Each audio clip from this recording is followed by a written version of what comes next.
To what extent do you think government gets business? And by that, I mean the kind of operating environment, the risks that you have to deal with, the necessity for cash flow and focusing on margins and so on. To what extent do you think they do? Just some brief words would be useful. Thanks, Jane. I think our experience, and gosh, it's a difficult one. It's a very complex model. I think the short answer is we think there is a limited in-depth understanding on the development model of house building, and I'm referring to all tenure.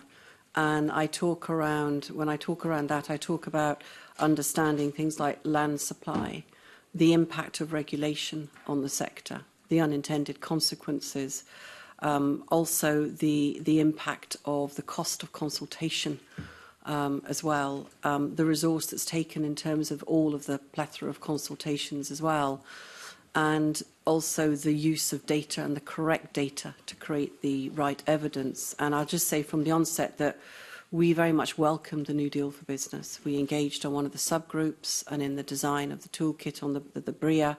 We see that there is a culture that the government wants and sees that business has to be part of the solution, and we agree with that.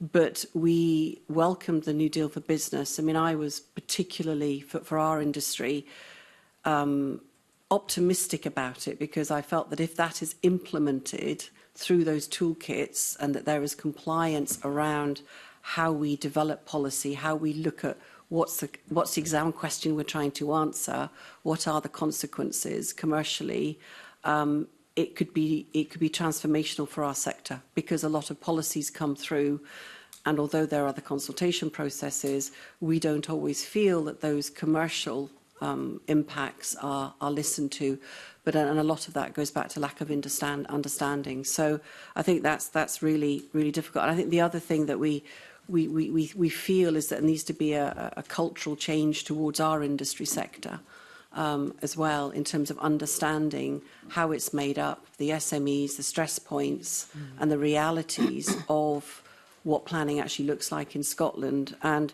I think that if I was to ask the question back to the committee, has there been a reputational audit done from government in terms of sentiment from this sector towards government? I don't know the answer to that, but I think that would be an important thing for us to understand and for government itself to understand. I think that feels very important. So, yeah.